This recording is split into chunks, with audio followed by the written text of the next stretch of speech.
Wow. Ethan Carlisle's voice cut through the ballroom like a blade. Loud, deliberate, designed to wound. He looked Naomi up and down, the woman he once claimed to love, and laughed. Not a nervous laugh, not a mistake, a laugh meant to land. You really let yourself go, Naomi. I guess when you lost everything, you decided to eat your feelings instead. The music didn't stop, but every conversation within 20 feet did. Naomi stood there in her emerald coat, 7 months pregnant, holding a glass of sparkling water, and she felt the stares before she saw them, felt the heat crawl up her neck, felt the old shame try to swallow her whole. She had survived losing her father, survived losing her company, survived losing him. But this was a different kind of cruelty. Public, calculated, and completely unnecessary. If that had happened to you, in front of everyone you were trying to impress, what would you have done? If this kind of story speaks to you, subscribe to this channel right now and follow Naomi's story all the way to the end. You will not want to miss what happens next. And while you're at it, hit that like button and drop a comment telling me what city or country you're watching from. I want to see exactly how far this story travels. Now, let's go back to where it all began. The dress code said black tie. Naomi wore emerald. It wasn't defiance exactly. It was survival strategy. Emerald was the color she'd worn to her father's retirement party 6 years ago, back when the Brooks name still meant something in Chicago's shipping corridors. Back when her father, Gerald Brooks, used to introduce her to his business partners with his hand on her shoulder and his chest puffed out like she was his greatest achievement, which she suspected she was. She wore emerald because she needed to remember who she was before everything fell apart. The Hartwell Charity Gala was held on the 42nd floor of the Sterling Grand Hotel, in a ballroom that smelled like money and fresh flowers and the kind of nervous ambition that passes itself off as confidence. Naomi had been hired 3 months ago by the Hartwell Foundation's board to restructure their donor engagement strategy. She had spent 11 weeks rebuilding their entire outreach model from scratch, and tonight was the first public event under her redesigned program. She wasn't here as a guest. She was here as the woman whose work was holding up the ceiling. But no one knew that at first glance. At first glance, they saw a black woman in a flowing coat standing near the appetizer table, nursing sparkling water instead of champagne. They saw the roundness of her face, the way the coat draped. They didn't see the 7 months of exhaustion and calculation it had taken just to get her into that room and keep her standing upright. Naomi had become very good at being invisible in rooms she had built. She had decided early in the pregnancy that she would not tell the gala's board members about her condition. Not yet. She'd tell them after the event, once they saw the results, the upgraded donor engagement, the silent auction numbers, the new recurring pledge system she'd introduced.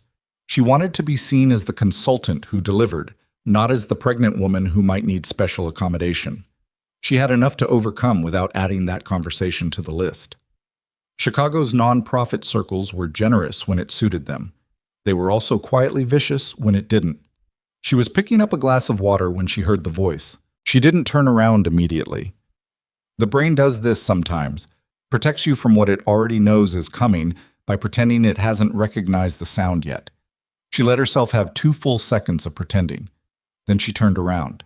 Ethan Carlisle hadn't changed. That was the maddening thing. He looked exactly the way he had the last time she'd seen him, which was 18 months ago, standing in the doorway of the apartment they had shared for 2.5 years, telling her with an expression of mild inconvenience that he didn't think they were right for each other anymore. Like the end of their engagement was a scheduling conflict rather than a detonation. He was still lean, still had the kind of haircut that cost $300 and looked effortless. Still wore a suit the way men wear suits when they want you to know they didn't have to think about it. Beside him was a woman Naomi recognized from the society pages. Vanessa Whitmore. Late 30s, the kind of beautiful that requires maintenance and money, wearing a gown that probably cost more than Naomi's first car. She had her hand through Ethan's arm in the expression of someone who had never once been made to feel that she was too much or not enough simultaneously. Naomi noticed all of this in the 3 seconds before Ethan saw her. When he did, his face moved through a quick, unguarded sequence. Recognition, surprise, and then something uglier that he didn't bother to hide. His eyes moved down her body and back up. He leaned slightly toward Vanessa and said something Naomi couldn't hear. Vanessa's perfectly shaped eyebrows rose. Then Ethan walked toward her. She should have moved. She knows that now. Should have turned and found a board member to discuss the silent auction, or checked in with the catering coordinator, or simply walked to the other side of the room. She had exits. She had options. She stayed still. Maybe because some part of her had been preparing for this moment for 18 months, going over the things she would say if she ever had the misfortune of sharing a room with Ethan Carlisle again. She had speeches. She had imagined delivering them calmly and with complete dignity, leaving him with nothing. She had not imagined this. Naomi. He said her name the way you'd say the name of a city you used to vacation in. Nostalgic, mildly curious, completely unafraid. I didn't expect to see you here. It's my event, she said. I'm the consulting lead. Something flickered across his face. She couldn't tell if it was surprise or the thing that comes right before contempt. Is that right? It wasn't a question. He looked her over again, and this time he didn't bother being subtle about it. His eyes settled on the way the coat draped at her midsection, and he tipped his head to the side like he was working out a math problem. You look... He paused, performed a small, polite frown. Different. People change, she said. Her voice was steady. She was proud of that. No, I mean... He laughed, brief and sharp. I mean, you look like you've really... I don't know, like you've been comfortable. You know what I mean. She did know what he meant. She had always known exactly what he meant when he talked about her body. She'd spent 2.5 years learning to decode the language he used when he wanted to say something cruel without technically saying it. Comfortable. That was one of his better ones. But then something shifted in his face. He looked at her coat again, and she watched him arrive at a conclusion. Wait. His voice changed, got louder. Not because the room was noisy. It wasn't. It was because he wanted it heard. Are you... No, are you pregnant? The word landed in the air between them with the force of something dropped from a great height. Naomi said nothing. Ethan let out a sound that was half laugh, half disbelief. He turned to Vanessa. She's pregnant. Back to Naomi. I thought you'd gained weight, and I... Wow. He was laughing fully now. Not a lot, but enough. I was going to be polite about it, but... Wow, Naomi, you really... I mean, I guess when you lose everything, you... And then he said it. You really let yourself go. I guess when you lost everything, you decided to eat your feelings instead. Vanessa made a small sound. Not objection. More like surprise at the volume. Someone behind Naomi put their glass down. She heard it. Heard the specific silence that falls in a room when everyone present agrees to pretend they aren't witnessing something. Naomi felt the heat move up her chest, her throat, her face. She felt the old, familiar anatomy of shame, the specific way it works on a woman who has been told too many times by too many people that her body is a problem to be managed. She had felt this before.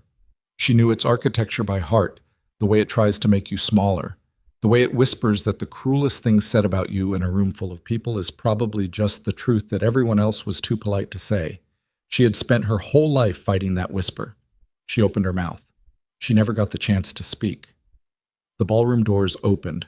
She didn't hear it so much as feel it, the shift in air pressure that happens when a room collectively redirects its attention. The sound of conversation didn't stop all at once. It dropped gradually, like a song being faded out. Heads turned, shoulders straightened. Naomi turned too, almost involuntarily. Roman Dragovic was not a tall man exactly, but he occupied space the way very few people do. Like the room had been arranged around him and everyone else was just furniture. He wore no dramatic expression, no performance. His face was the kind of calm that isn't peace, but is discipline. A man who has trained himself to reveal nothing unless he chooses to. He was 41 years old. He had been described in 3 separate federal reports, none of which had ever gone to trial, as the most dangerous private operator in the Great Lakes corridor. He had also donated $4 million to children's hospital construction in the last fiscal year. He held contradictions the way the city itself does. without apology, without explanation. Naomi had been seeing him for 8 months. Almost no one knew. He had insisted on that, had given her a dozen careful, precise reasons why their relationship needed to remain private. Reasons that had seemed protective rather than secretive, back when she hadn't yet understood the difference. She had agreed because she was still raw from Ethan and from her father's death and from the collapse of a company she had watched her father build over 30 years, and Roman had been the first person in her life who made her feel like she was allowed to just breathe. Like she wasn't failing at something. She had agreed to private. She had not agreed to this. Because Roman Dragovic walked through that ballroom like he had already mapped every exit and assessed every person in it and found none of them worth slowing down for. He walked past the foundation chair who'd been waiting to greet him, past the city alderman who'd been positioned near the entrance specifically to make that greeting look accidental, past a woman in a red dress who turned so obviously to look at him that her date reached over and touched her arm. He walked straight to Naomi.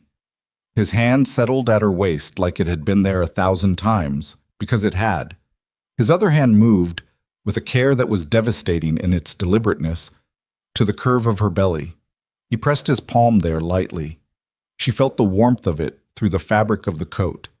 And then he pressed his lips to her forehead. It took maybe 4 seconds. In those 4 seconds, the air in the room changed its molecular composition. She heard someone, she would never know who, make a small, involuntary sound. The kind of sound that means every assumption you'd built about a situation has just been rearranged.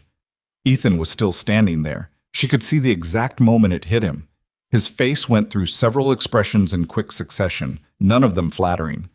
First confusion, because nothing about what was happening made sense to him. Then realization, which is different from understanding. Then something she had never seen on his face before. Fear. Roman looked at him, not for long, 3 seconds maybe. The same calm face. Nothing in the eyes that you could call anger exactly, more like an acknowledgement, like Roman had filed Ethan's existence under a category he'd already thought about and reached a conclusion on. When Roman spoke, he didn't raise his voice. He didn't need to. The room had gotten quiet enough that a normal speaking volume carried to every corner. "The woman you just insulted," Roman said, "is carrying my son." 7 words. 8 if you counted the contraction separately. The rest of the sentence didn't need to be said because it was already understood by every person in that room.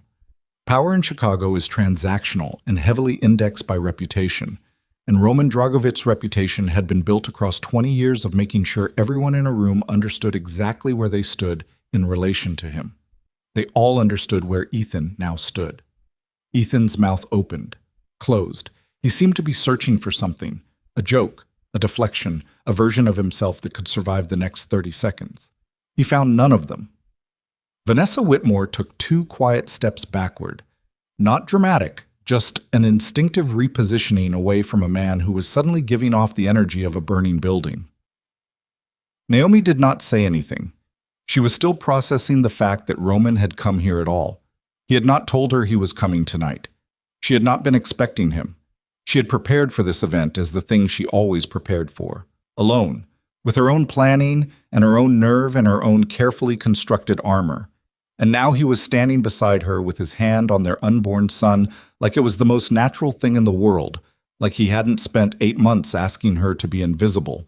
And she could feel the heat of him and the solidity of him, and she did not know whether she wanted to lean into it or walk away from it. She did neither. She stood there in her emerald coat, in a room full of people trying very hard not to stare at her while staring at her, and she said nothing at all. Ethan turned and walked away. He walked well. She'd give him that. Whatever he felt in that moment, he compressed it into something functional and got himself across the room without running. Vanessa followed him, her expression composed into a mask of social grace so accomplished it was almost admirable. Roman watched him go. Then he turned to Naomi, and for the first time since he'd walked in, she saw past the composure. She saw, barely, just at the edges, how tightly he was holding it, the jaw, the shoulder, the deliberate looseness of his hand at her waist that took effort to maintain. He was furious. "You didn't tell me you were coming tonight," she said. "I heard there was an event." His voice, close to her ear, was quieter now, private. You have people watching my schedule. I have people watching for threats. She turned to look at him directly. Not hostile, just honest. And what exactly was the threat level of a charity gala? He looked at her for a long moment. I didn't know he'd be here. She believed him. That was the complicated thing about Roman. Even when she was frustrated with him, even when she could see the patterns that frightened her, she almost always believed him. I had this handled, she said. I know. I didn't need you to. I know. He said it again, softly, and she heard in it something she wasn't prepared for. Not an argument, but a concession. Like he already understood he had overstepped and had done it anyway because the alternative, hearing what Ethan had said and doing nothing, was not something he was built to do. She let out a slow breath through her nose. Around them, the ballroom had resumed its polite noise. People had found their conversations again, repositioned themselves, decided to process what they'd witnessed over drinks and dinner and confidential texts. The room moved on the way rooms do. But Naomi stood in the middle of it, feeling the weight of Roman's hand still warm against her coat, carrying their son. And she thought about the woman she'd been a year ago. The one who had believed in a future and a company, and a man who turned out to be only partially real. And she thought about what it meant to have survived all of that, only to be standing here now, in the center of a scene she hadn't choreographed, in a life she hadn't entirely planned. She was 34 years old. She was 7 months pregnant. She was the best consultant in the room and the most underpaid, and no one in that ballroom knew both those things were simultaneously true. She was also, despite everything, despite the humiliation that was still sitting like a stone in her chest, despite the complicated arithmetic of gratitude and resentment she now felt toward the man standing beside her, not broken. She had thought once or twice in the last year that she might be, that the weight of everything, her father's death, the company's collapse, the end of her engagement, the pregnancy she was navigating mostly alone, might finally add up to something she couldn't carry. She was not broken. She was 7 months pregnant and furious and tired and still upright. Ethan Carlisle stood across the room with his hand on the small of Vanessa Whitmore's back, doing the thing people do when they want to seem unbothered, talking too enthusiastically to whoever was nearest him, laughing a half-beat too quickly. She watched him for exactly 4 seconds. Then she turned back to the man beside her. You're going to have to stop sending people to watch me, she said. Roman's jaw shifted slightly. That's a conversation for later? That's what you said about the car service. And the new apartment security system. The apartment security system was, I know what it was. She looked at him steadily. I need you to understand that I'm not angry about tonight. I'm not angry about what you did. She paused, making sure he was listening. But we need to talk about all of it. Not later, soon. He held her gaze, nodded once. She believed he meant it. She also believed that meaning it and doing it were 2 different muscles, and Roman had only recently been introduced to the second one. But he had come to a charity gala in front of 200 people and put his hand on their son and said 7 words to a man who deserved them. It wasn't everything, but it was not nothing. She picked up her glass of water from the table where she'd set it down. Around her, the Hartwell Foundation gala continued. The silent auction was performing well. Donors were circling the pledge stations. The evening she had built was working exactly as she'd designed it. She had work to do. She went back to work. The ride back from the Sterling Grand took 40 minutes. Roman sat beside her in the back of the armored SUV, and the silence between them was the kind that has weight, not hostile, just heavy. The city moved past the windows in streams of amber and white, and Naomi watched it without really seeing it, her hand resting on the curve of her belly the way it did now, without her thinking about it. Automatic, protective, a habit she'd developed somewhere around month 4 and never shaken. The driver didn't speak. The second vehicle behind them, she knew without looking, held 2 of Roman's men. There was a third vehicle 2 blocks ahead. She had figured out the formation 3 months ago, and Roman had neither confirmed nor denied it, which was its own kind of confirmation. She was tired. Not the tired that sleep fixes. The other kind. You're not going to say anything, she said finally. Roman was looking at his phone. He set it face down on his knee. I'm waiting. For what? For you to decide what you want to say first. She turned to look at him. His profile in the passing light, the hard line of his jaw, the deliberate stillness of his hands. And she thought, not for the first time, that Roman Dragovic was the most disciplined person she had ever been close to. And that discipline, which had once felt like safety, was starting to feel like a wall. How long has someone been watching that venue? She asked. He didn't hesitate. 3 weeks. Since you signed the contract. You had someone watching the Sterling Grand for 3 weeks. I had someone watching the guest list for 3 weeks. When his name appeared this afternoon, He paused, chose the next word carefully. I adjusted my schedule. Naomi let that sit for a moment. You adjusted your schedule, she repeated. Ethan Carlisle's name appeared on a guest list, and you dropped whatever you were doing and came to a charity gala. Yes, without telling me. I didn't want you to worry before the event. Roman. She said his name quietly, but with enough weight that he turned to look at her directly. Do you hear yourself? You didn't want me to worry, so you made a unilateral decision about my evening, showed up without warning, and said something in front of 200 people that I am now going to be explaining to the Hartwell board for the next 2 weeks. His expression shifted, not defensively, more like a man receiving information he already knew was coming and had been rehearsing how to absorb. The board needed to know eventually. The board needed to know on my timeline, in my words, after I delivered results they couldn't argue with. She turned back to the window. I had a plan. I know you did. Then why? Because he was laughing at you. The words came out flat and final, and underneath them was something she recognized. Not the cold authority he used in business, but something older and rawer that she suspected very few people had ever heard from him. I heard what he said. My man had audio. He was standing in a room full of people you work with, and he was laughing at you. And He stopped, started again. I don't do well with that. She stared at her hands, the emerald of her sleeve, the ring she no longer wore on her left hand. I know you don't, she said. That's not the problem. Then what is? She looked at him again. The problem is that you being there tonight was about what you couldn't tolerate, not what I needed. The SUV slowed for a red light. A couple crossed the street in front of them, laughing about something, their breath making small clouds in the October air. Naomi watched them until they reached the other curb. Roman was quiet for a long time. You're right, he said. She hadn't expected that. Not so quickly, not without more friction. It unsteadied her slightly, the way an apology does when you've been braced for an argument. Okay, she said.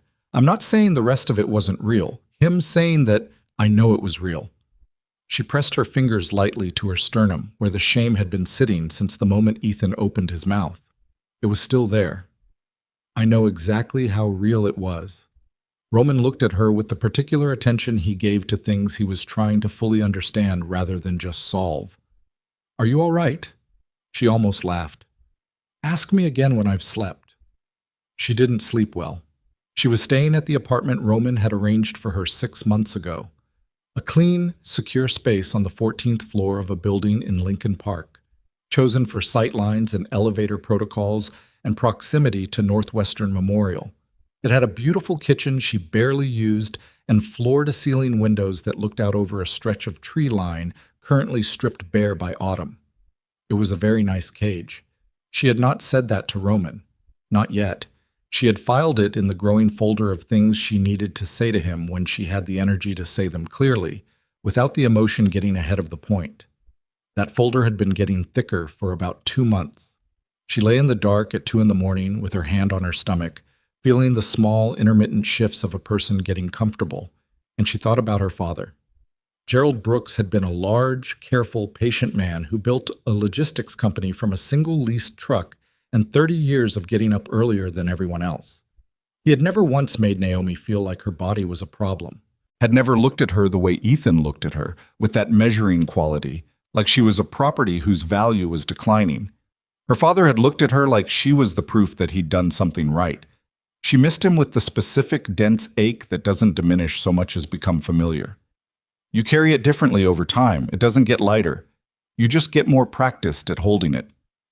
She thought about Ethan's face tonight, the speed of his laugh, the way he hadn't even paused before saying it, which meant he hadn't weighed it, hadn't calculated the risk. He had simply said it because it was the thought he had, and somewhere along the way he had learned that thoughts like that were safe to say out loud, that the particular cruelty he directed at her specifically had never cost him anything. She thought about how long she had let that be true. Her phone buzzed on the nightstand. She picked it up. A text from Roman. Security update. All clear. Try to sleep. She set the phone back down. She stared at the ceiling for another 40 minutes before her body finally gave up and let her rest. She had a 7 o'clock call with the Hartwell Board's executive director, a brisk, efficient woman named Patricia Ogden, who said everything she needed to say in 60% of the words most people used. Naomi had liked her from their first meeting. Patricia did not reference the previous evening's scene directly. She referenced it the way Chicagoans of a certain social register reference uncomfortable things, by discussing everything around it with specific precision. The silent auction cleared $212,000, Patricia said. The new pledge portal had 47 sign-ups, 3 new recurring donors at the gold tier. A brief pause. The evening was very successful. Good, Naomi said. I'll have the analytics report to you by Thursday. Another pause, slightly longer. Roman Dragovic's foundation office called this morning. They're interested in a multi-year partnership. Naomi closed her eyes for 2 seconds. I wasn't aware he was going to. I assume not. Patricia's voice was dry, but not unkind. We're open to the conversation. His foundation's legitimate work is substantial. I just wanted you to know we're not reading last night as a problem, as far as this organization is concerned. Thank you, Patricia. The work speaks for itself, Naomi. It always has with you. After she hung up, Naomi sat with her coffee going cold and the October light coming gray through the windows, and thought about the 14 different ways Roman Dragovic had quietly restructured her life in the past 8 months, and how almost all of them had been done with genuine care, and almost none of them had been done with her full participation. She called him at 8:30. He picked up on the second ring. She could hear the particular quiet of his office in the background, a soundproofed, wood-paneled room on the 21st floor of the Dragovic Capitol building on Michigan Avenue. She had been there 4 times. Each time, she'd noticed that the room had no windows. His foundation office called Hartwell this morning, she said without preamble. A brief silence. My director acted independently. Roman. He was told to make the call. I approved the partnership interest. I should have told you. Yes, you should have. She pressed her free hand flat against the kitchen table. What else are you doing that I don't know about? He was quiet for a moment. That's a long conversation. I have time. Not over the phone. Then come here, tonight. He came at 7. He brought food from a place in River North that she'd mentioned liking 2 months ago, which he had apparently remembered and filed away with the same precision he applied to everything else. She noticed things like that about him, the way he cataloged her preferences, the way he never forgot anything she said, which was sometimes tender and sometimes felt like being studied. They ate at the kitchen table, real plates. He'd learned early on that she disliked eating from containers when she was at home. It made her feel like she was camping in her own life, she'd told him once. He had not eaten from a container in her presence since. Ethan Carlisle is in trouble, Roman said, about halfway through the meal. She looked up. What kind of trouble? Financial. He set his fork down. His property development fund has been bleeding for about 14 months. 3 investors pulled out in August. He's been floating the losses on personal credit lines, which are nearly maxed. He paused. He needs a very large influx of capital in the next 60 to 90 days, or he starts defaulting. Naomi set her own fork down. How do you know this? I have a financial intelligence team. You have a team that monitors Ethan Carlisle's credit lines. I have a team that monitors threats to my interests. He said it plainly, without apology. You are my primary interest. She sat back in her chair, let the words land and settle. Roman, do you understand how that sounds? Protective. Obsessive. He didn't argue with her. He picked up his fork again and took a bite and looked at the table for a moment, and she watched him doing the thing she had come to recognize. The internal recalibration, the careful reevaluation of how something had landed versus how he'd intended it to land. "Tell me about his financial situation," she said finally. Not because she'd let it go, but because she needed to understand the full picture. "What does he need the money for specifically?" "He's over-leveraged on a waterfront development, mixed use, supposed to break ground next spring." Roman refilled her water glass from the pitcher on the table, an automatic gesture, habitual. The anchor investor backed out when the zoning variance hit complications. Without a replacement at the same level, the whole project stalls. "How much does he need?" "Conservatively, 40 million. She absorbed that. "And Vanessa Whitmore's father?" Roman's eyes sharpened slightly. "What about him?" "He has that kind of money. She was with Ethan tonight. If they're engaged, Reginald Whitmore doesn't give money to failing projects. He acquires them at distressed prices." Roman's voice was neutral but precise. "If Ethan is pursuing that engagement for access to Whitmore capital, he's going to find the terms extremely unfavorable." Naomi thought about Vanessa's perfectly composed face, the way she'd stepped away from Ethan in those final seconds at the gala, the small, practiced repositioning. "She knew," Naomi said. Roman looked at her. "What do you mean?" "Vanessa, when you walked in, when everything—" She stepped back, not embarrassed, calculated, like she was already separating herself from the liability. She pressed her thumbnail against the edge of the table, thinking. She's been watching him closely, evaluating him. She's her father's daughter, which means she already knows his numbers. Roman nodded slowly. "Very likely." They both sat with that for a moment, and the silence was different from the silence in the car the night before. Less burdened, more like two people thinking in parallel, which was the version of Roman she liked best. The one who could share a thought space without needing to control every element inside it. "I need to say something to you," she said, "and I need you to actually hear it." He put both hands flat on the table, a signal she had come to recognize. "I'm listening." Full attention, no defensive posture. "The security, the car, the apartment, his credit files, the foundation call this morning, the way you showed up last night." She spoke steadily, not rushing. "Every one of those things came from a real place in you. I believe that. I know you're not Ethan. I know the motivation is completely different." He held her gaze, said nothing. "But Roman, I have spent the last 2.5 years being managed by a man who thought he knew what was best for my life better than I did. And I survived it, and I rebuilt, and I am sitting here 7 months pregnant and running a successful consulting practice, and I have a life that I built with my own decisions." Her voice didn't waver.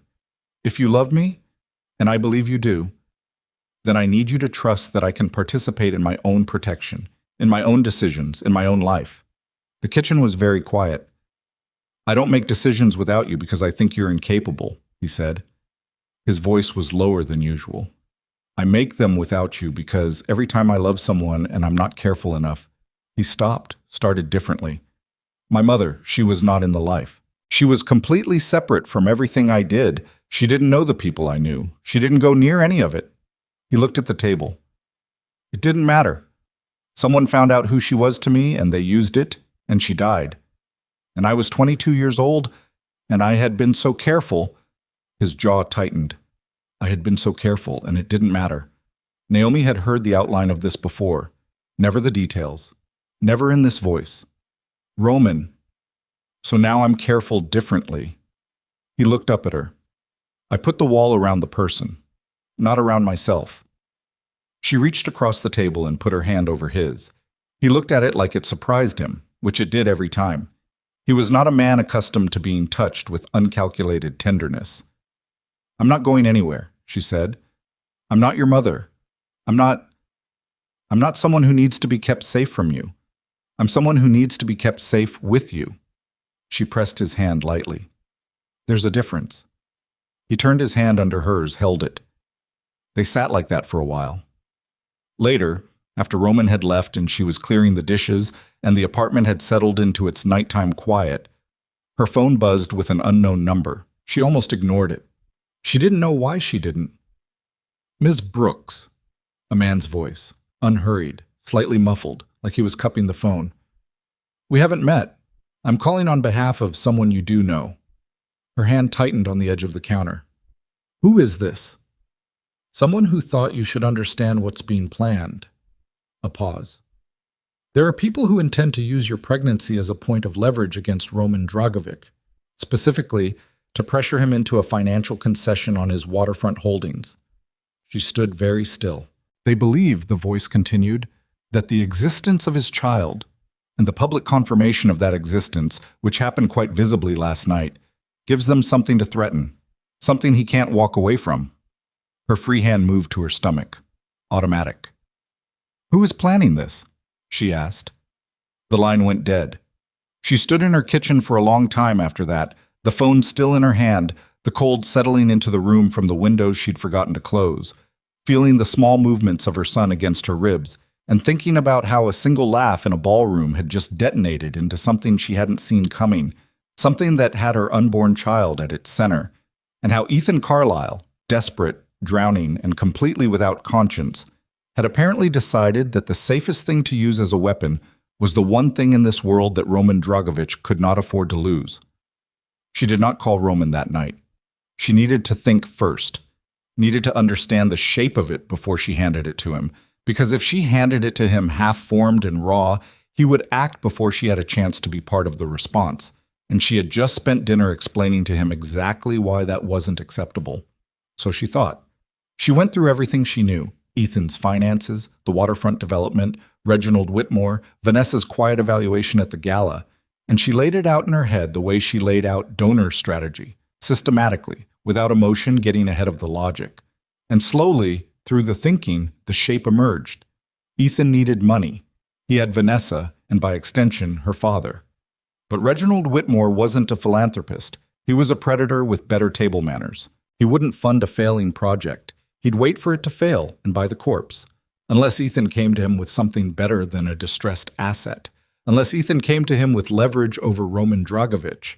Because Roman's waterfront project, she had heard enough in passing over the past months to know, was worth considerably more than $40 million. And if someone had something Roman needed to protect badly enough, they might be able to renegotiate the terms of a lot of things. Her son. They were planning to use her son. She sat down on the kitchen floor, and not gracefully, but because her legs decided they were done, and she put her back against the lower cabinet and her hands on her stomach, and she breathed. In, out, slow. The baby moved, small, rolling pressure under her hands. "I know," she said out loud, to no one except him. "I know." She sat there for 11 minutes. She counted them on the kitchen clock.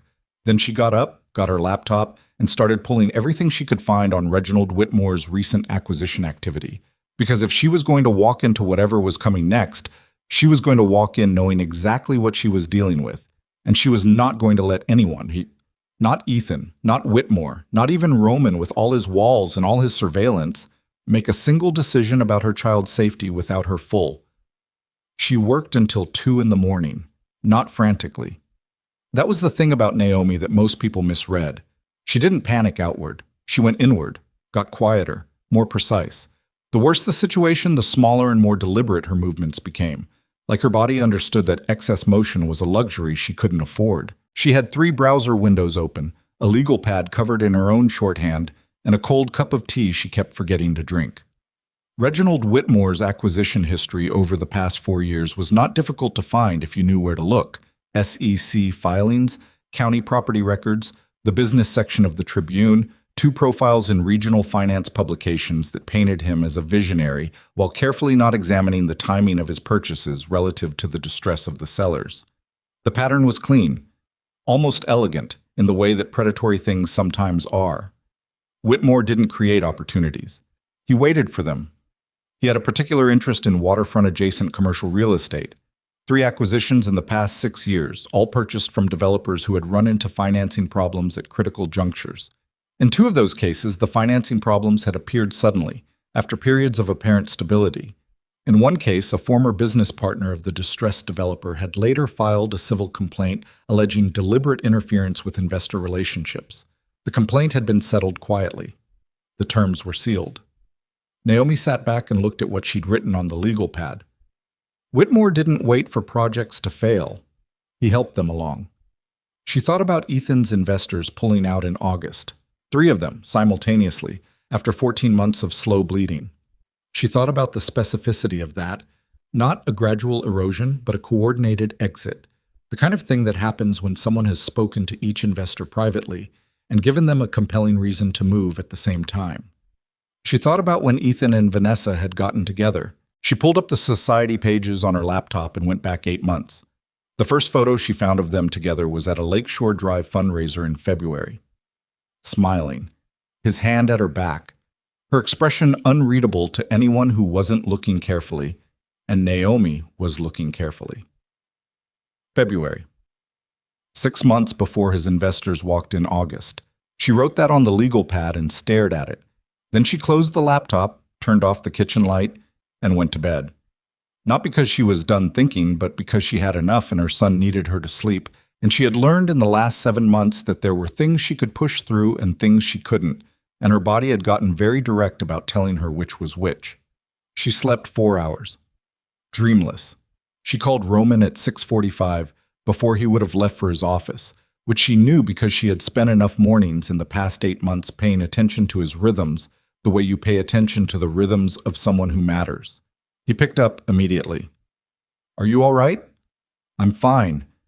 I need to tell you something, and I need you to listen before you react." A pause. "Go ahead." She told him about the phone call. All of it. The voice, the words, the deadline. She told him about the research she'd done afterward, about Whitmore's acquisition pattern, about the February timeline and the August investor exits. She told him her conclusion, that this wasn't Ethan acting alone out of desperation. Ethan was a pawn, possibly a willing one, but a pawn.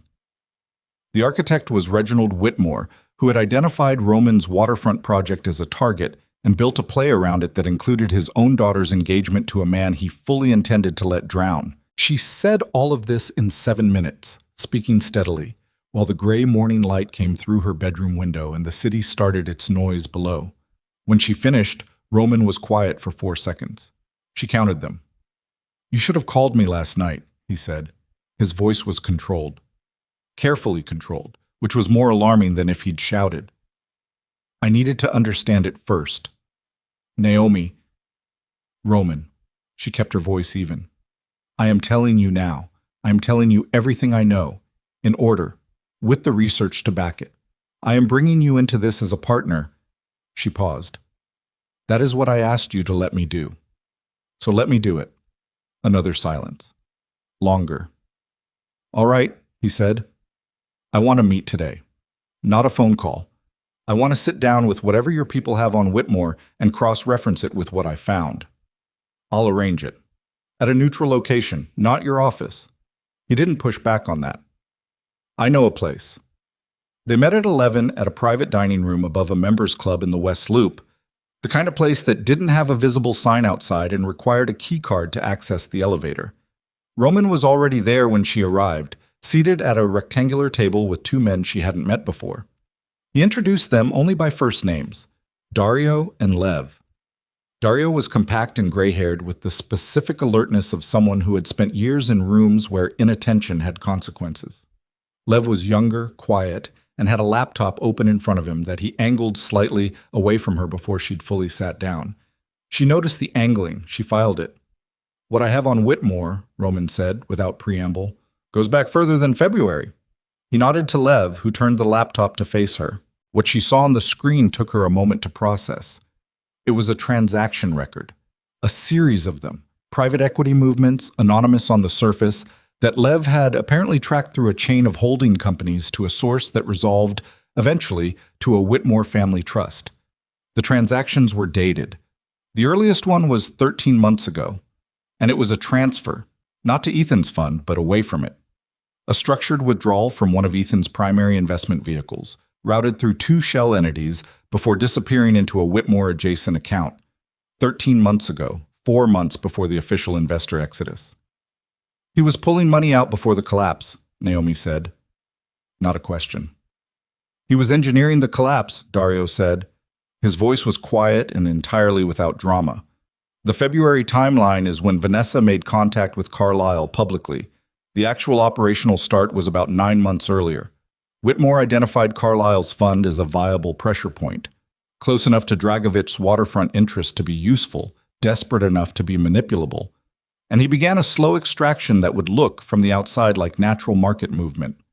Naomi looked at Roman. He's been building this for over a year. Yes. And you knew. She said it carefully, not as an accusation, as a question about the geometry of what she was looking at. Roman's jaw shifted. I knew Whitmore had an interest in the waterfront project. I didn't know the shape of his play until your call this morning gave us the missing piece.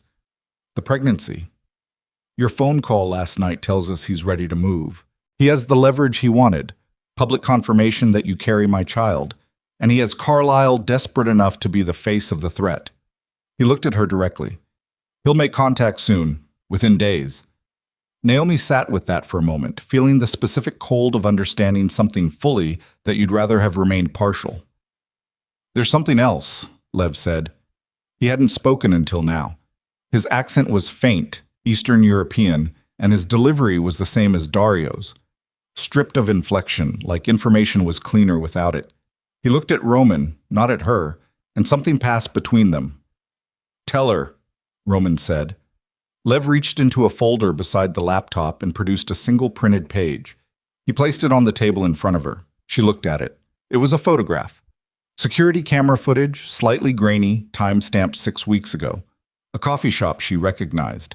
The one 3 blocks from her father's old attorney's office on LaSalle Street, where she still occasionally met with the estate's legal team to finalize the last paperwork from her father's affairs. In the photograph, taken from a high angle, were 2 people at a corner table. One of them was Ethan Carlisle. The other was a man she didn't recognize, older, heavy-set, with a particular way of sitting that suggested authority and the permanent assumption of being listened to. That's Whitmore, Roman said. She looked at the timestamp again, 6 weeks ago. She had been in that building 6 weeks ago.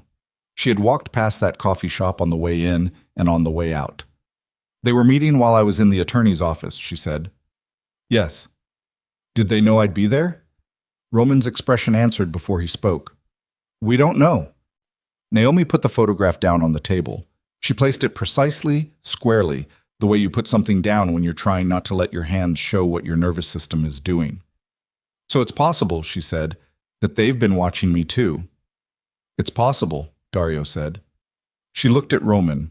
He was watching her with the focused, contained attention of a man who was measuring something. Not her reaction exactly, more like the distance between what she was feeling and how much of it was going to change what she decided to do next. How long have you had this photograph? She asked. Roman didn't look away. 5 weeks. The room got very quiet. She heard the climate control system cycling, heard the faint sound of traffic from the street below, heard her own breathing, which was slower than it should have been, because she was doing the thing she did when she needed not to say the wrong thing. She was counting breaths instead of seconds. 5 weeks, she said. Yes. You've known for 5 weeks that Ethan Carlisle was meeting with Reginald Whitmore within blocks of where I go for legal appointments, and you didn't tell me. I was still establishing the full picture. Roman. His name in her mouth like a door closing. Stop. He stopped. She looked at Dario and Lev. I need a few minutes alone with him. Neither of them hesitated. Dario closed a folder. Lev closed the laptop. They were out of the room in under 10 seconds, and she noted with a cold, distant part of her brain that they were very practiced at that particular exit, which told her something about how often Roman needed the room cleared. She waited until the door shut. Then she turned to face him fully, and she let him see it, all of it, the full weight of what she was carrying in that moment, because she was done performing calm for his benefit. You sat across from me at dinner 3 nights ago, she said. I told you, specifically in plain language, that I needed you to bring me into decisions that affected my life. You looked at me and you nodded and you held my hand. Her voice wasn't raised. It was worse than raised. It was precise. And you had known for 5 weeks that I was potentially being surveilled by the same man who is now planning to use my pregnancy as a financial weapon. And you didn't think that was something I should be part of deciding. I was protecting. Don't. The word was short and final. Don't say protecting, because what you just told me is that you have been managing information about my own safety and giving it to me on a schedule you decided. And that is not protection. That is control dressed up in better clothes. Roman's hands were flat on the table. His jaw was working slightly, the way it did when he was holding something back. If I had told you 5 weeks ago, you would have… What? What would I have done that was so dangerous? You would have confronted him. She started to object. Stopped. Because the honest answer, the one she owed herself if not him, was maybe. Maybe she would have.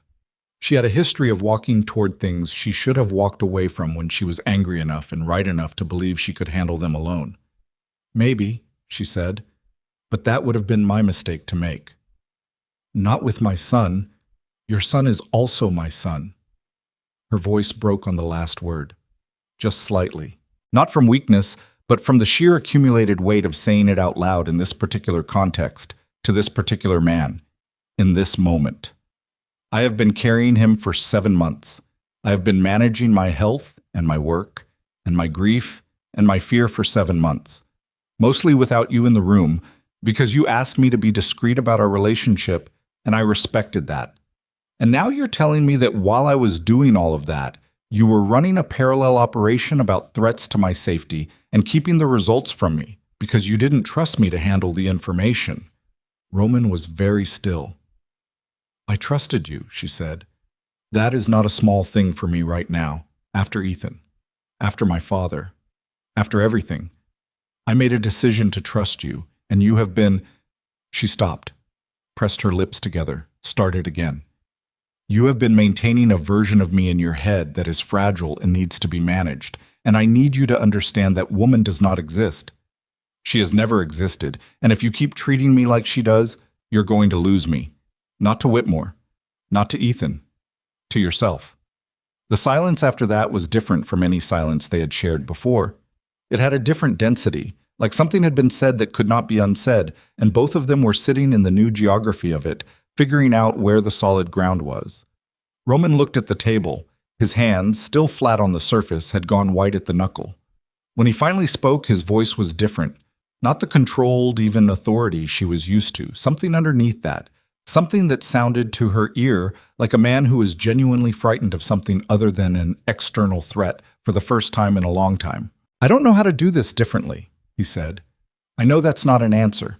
I know what it cost you to say what you just said, but I need you to understand that every system I have built, every instinct I have developed over 20 years, runs on the assumption that information is protection, that knowing more than the other person means you can keep them safe. He looked up at her. I have never been in a situation where the person I needed to protect was also the person who needed to be inside the information with me. Those have always been separate categories. I know that, she said. I know it comes from a real place. It's not an excuse. No, it's not. She exhaled slowly. But it's a starting point.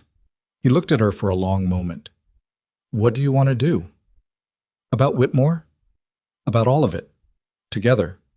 What do you want to do? She picked up the photograph from the table and looked at it again. Ethan's profile. Whitmore's authority-saturated posture. The coffee shop she'd walked past without knowing what was sitting inside it. I want to go to my father's attorney's office, she said. I have an appointment scheduled for Thursday that they don't know I know they know about. Roman's eyes sharpened.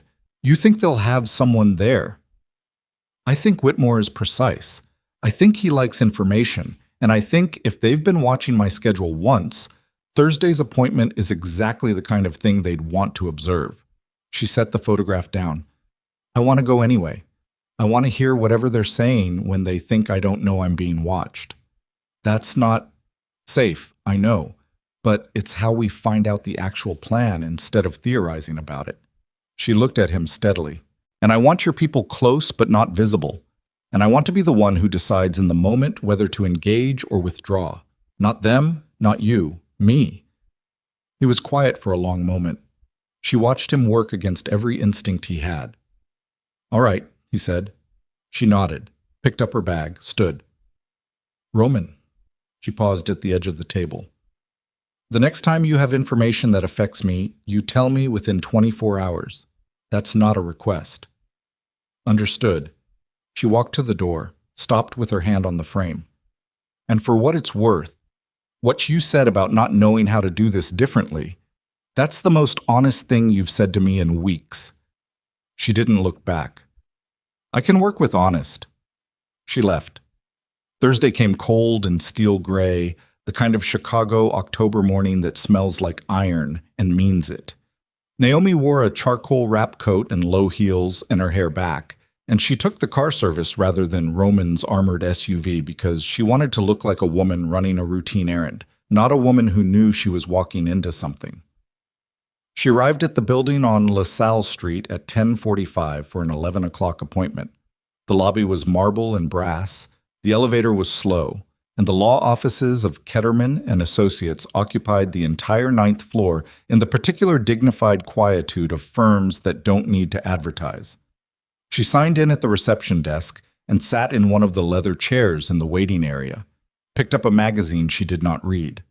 Her phone was in her bag with a small secondary device that Lev had pressed into her hand yesterday morning, the size of a thumb drive, clipped to the inside of the bag's interior pocket. He'd explained in under 30 seconds what it did and what she didn't need to do with it. She'd nodded and asked no further questions. She waited 6 minutes. Then she heard it. Not from the direction of the elevator as she'd expected. From the small meeting alcove at the far end of the waiting area. A glassed-in space used for brief consultations that she'd never noticed before because she'd never had reason to pay attention to it. The glass muffled voices, but not completely. She could hear the rhythm of conversation. 2 voices. Then she shifted in her chair, slowly, with the unhurried movement of a pregnant woman rearranging herself, and the angle changed enough that the muffling thinned. It has to be before the 31st. After that, the financing window closes, and we need him to... A lower voice said something she couldn't catch. The woman isn't the issue. She doesn't have access to the legal structure. What she has is proximity, and what Dragovic has is attachment, which is what we're... The lower voice again. Carlyle handles the communication. That's what he agreed to. If he's developing a conscience at this point, that's a problem he needs to resolve before... Naomi did not move, did not shift her eyes, did not change her breathing by a measurable amount. She sat with the unread magazine in her lap and she listened, and what she heard over the next 4 minutes rearranged every assumption she had been working with. It wasn't just the waterfront project. They weren't just threatening Roman with the existence of his child. They were planning to make a specific documented claim, a falsified one, she understood from the careful legal language being used in the alcove, that the pregnancy itself was the result of a coercive relationship. That Roman had used financial leverage to coerce a vulnerable woman following her company's collapse. That the child, once born, would become the center of a custody and welfare complaint that would land in public record and attach itself to every business and regulatory relationship Roman Dragovic held. They were going to use her as a victim, without her consent. They were going to build a story about her that made her the damaged woman who'd had no real choice, strip her of every decision she had actually made freely, and attach that story to her child's birth, and they were going to detonate it in the public record at a moment calculated to maximize damage to Roman's business position, at which point Whitmore would arrive as the reasonable alternative with clean hands and a better offer. The attending lawyer, because someone in that alcove was an attorney, she was certain of it now from the language, was advising on the timing of the filing. They were going to use the birth itself as the trigger. She stood up. Not abruptly, deliberately. She set the magazine down on the side table and she picked up her bag and she walked, steady, even, neither fast nor slow, not toward the alcove, not away from it, but directly to the receptionist. "I need to reschedule," she said. "Something's come up." The receptionist looked up.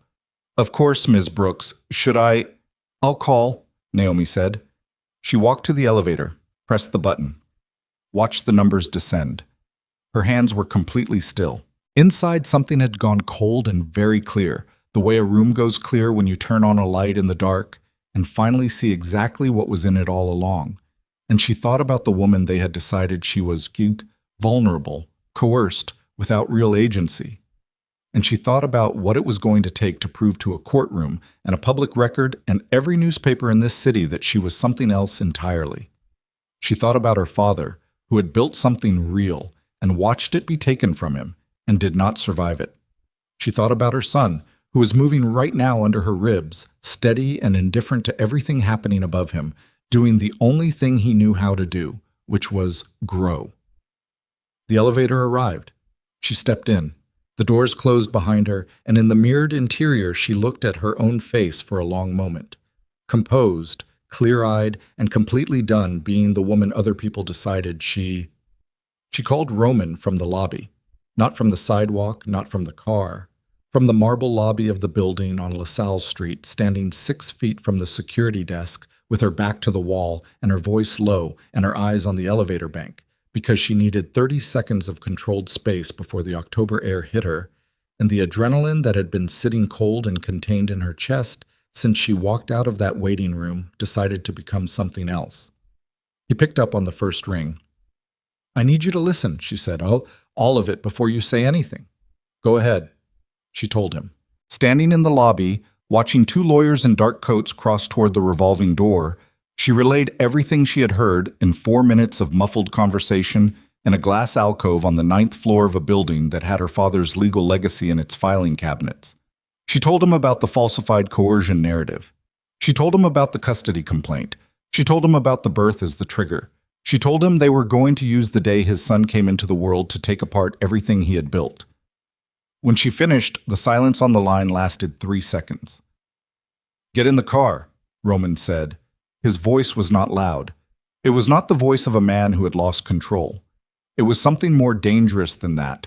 The voice of a man who had just made a decision and compressed everything he felt about it into a space so small it would never show on the surface. "I'm already walking," she said. The car was at the curb when she pushed through the revolving door. Not the car service she'd arranged. Roman's driver, a man named Goran who had 3 words of English and did not need more, was standing beside the rear door with it already open. She got in. The door closed. The locks engaged. She sat in the back of the armored car in the cold morning and let herself have 30 seconds of shaking. Just 30. She allowed it the way you allow a controlled burn, contained, intentional, time-limited. Her hands on her thighs. Her eyes closed. The baby moved, a long rolling shift, like he was turning over in his sleep. After 30 seconds, she stopped. She opened her eyes and looked out at the city moving past, and she thought about what she needed to do before she saw Roman, which was think clearly about something she had the strong sense Roman was not going to think clearly about. Whitmore's plan had a specific vulnerability. It relied entirely on Naomi being who they believed she was, uninformed, emotionally reactive, and isolated enough that her account of her own relationship could be controlled by the narrative they built around it. The falsified coercion claim only worked if no one could contradict it with Naomi's own words in her own voice, documented and time-stamped and completely inconsistent with the victim they were constructing. She needed a record. Not after the birth. Now. Before they filed anything. Before Ethan made contact. Before whatever the 31st meant as a deadline passed and Whitmore decided to accelerate. She needed her own documentation, and she needed it in a form that was legally durable, and she needed a lawyer who had no connection to either Roman or her father's estate. She had 48 hours, possibly less. By the time the car reached Roman's Michigan Avenue building, she had the structure of it in her head. She also had the specific bone-level certainty that Roman was already building a different response to the same problem, and that those 2 responses were going to collide in the next hour with the force of 2 things moving in opposite directions at full speed. She was right. Roman was standing at the windows of his office when she walked in, the ones that faced east, looking out over the river and the upper floors of the buildings along the canyon of Michigan Avenue. He was in the same clothes she'd seen him in 2 hours ago. He hadn't sat down. She could tell by the way he was holding himself that he had been standing at those windows since her call. Dario was in the room. Lev. And a third man she hadn't seen before, older, with the specific bearing of someone accustomed to being the most dangerous person in any given space. She didn't know the third man's name. She didn't ask. Sit down, Roman said without turning around. I'd rather stand. He turned. His face had the quality she'd seen once before, briefly, at the gala. The containment that was actually a lid on something that had reached temperature. Naomi. Whatever you're planning, she said, I need to say something first. He looked at the three men. Dario and Lev moved toward the door without being asked. The third man hesitated a half-second longer, his eyes moving between Roman and Naomi with the assessment of someone doing rapid threat classification, and then he followed. The door closed. Talk, Roman said. You're going to want to go after them directly, she said. Whitmore, Ethan. You're going to want to use whatever your people have, financially, legally, otherwise. And you're going to want to move fast because the deadline is the 31st, and that's 9 days away, and everything in you is screaming to eliminate the threat before it materializes. His jaw was tight. He said nothing. That is the wrong move, she said. Not morally, strategically. Explain. Because Whitmore is not Ethan. Ethan is reactive and broke and frightened. Whitmore has been building this for over a year. He is prepared for a direct response. He will have anticipated it. If you move against him now, financially, legally, in any way that looks like what it is, he will accelerate the filing. He will use your response as evidence of intimidation. He will file an emergency motion, and he will have a judge who knows his name and every media contact in this city's financial press getting the coercion narrative within 12 hours. She held his gaze. You will hand him exactly what he needs. Roman was listening. She could see the effort it cost him. So what? He said. The words were short and compressed. We wait. We build faster than he does. She pulled her coat off, laid it over the chair she wasn't sitting in, and faced him directly. I need a lawyer. Not yours. Not anyone connected to you or my father's estate. Someone independent. Someone with a clean conflict of interest analysis, and I need them today. For what purpose? I'm going to give a sworn statement about our relationship, its timeline, its nature, and the conditions under which I became pregnant. I'm going to document every decision I made freely, with dates and specifics, and I'm going to attach it to a notarized declaration of independent legal counsel and file it with a court clerk before Whitmore files anything. She watched his face. I'm going to build the counter-narrative before there's a narrative to counter. Roman was very still.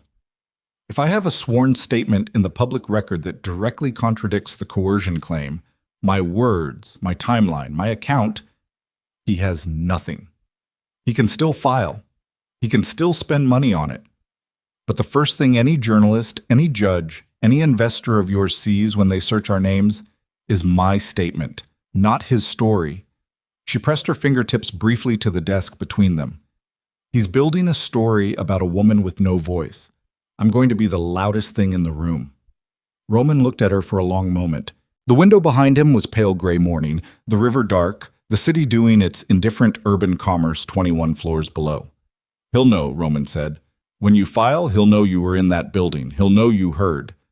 Yes, that changes his timeline. Yes. He may move before the 31st. Then we need to move today. She said it without flinching. Which means I need the lawyer in the next 2 hours, and I need your financial team to have everything they have on Whitmore's holding company structure ready for a licensed forensic accountant to review by tomorrow morning. And I need you to make a phone call to someone at the Tribune business desk and tell them you are willing to grant an exclusive in 48 hours about your personal life and the nature of your family situation. He blinked. First time since she'd started.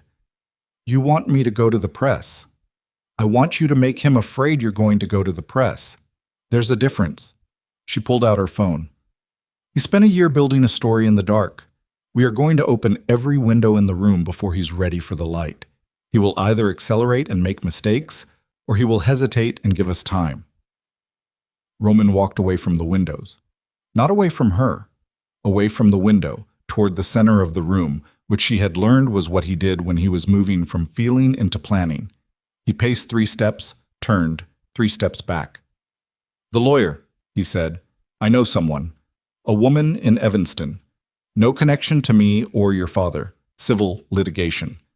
She's handled 2 cases against Whitmore's entities in the past 5 years. Naomi felt something shift in the room's temperature. She's won against him before. Once. Settled favorably the other time. He stopped pacing. Her name is Claire Reston. Call her. He already had his phone out. The meeting with Claire Reston happened at 1 in the afternoon in a conference room at her Evanston offices. A spare, functional space with good natural light and the particular order of someone who worked in complex systems and needed the physical environment to be uncomplicated.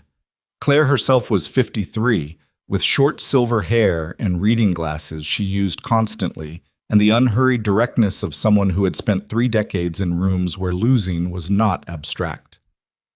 She shook Naomi's hand and looked at her for a moment before saying anything. "You look exhausted," she said. Not unkindly. "I'm 7 months pregnant and someone's trying to use my son as a financial instrument," Naomi said. "I'll sleep when it's over." Claire smiled. Small. Genuine. "All right. Tell me everything." For 90 minutes, Naomi talked. Claire took notes on a yellow legal pad in a handwriting that was tiny and precise, and she asked questions at exact intervals, not to redirect, but to sharpen, to pull specifics out of the narrative that Naomi hadn't realized needed to be specific. Dates, locations, the nature of financial arrangements, what had been offered and what had been refused and what had never been discussed at all, the timeline of the pregnancy and who had been told and when and in what context. Every decision Naomi had made, starting from the first night she'd had dinner with Roman at a restaurant in Gold Coast that she had chosen, on a date she had suggested, after he'd asked 3 times and she'd said no twice. "You said no twice," Claire said. "I wasn't ready.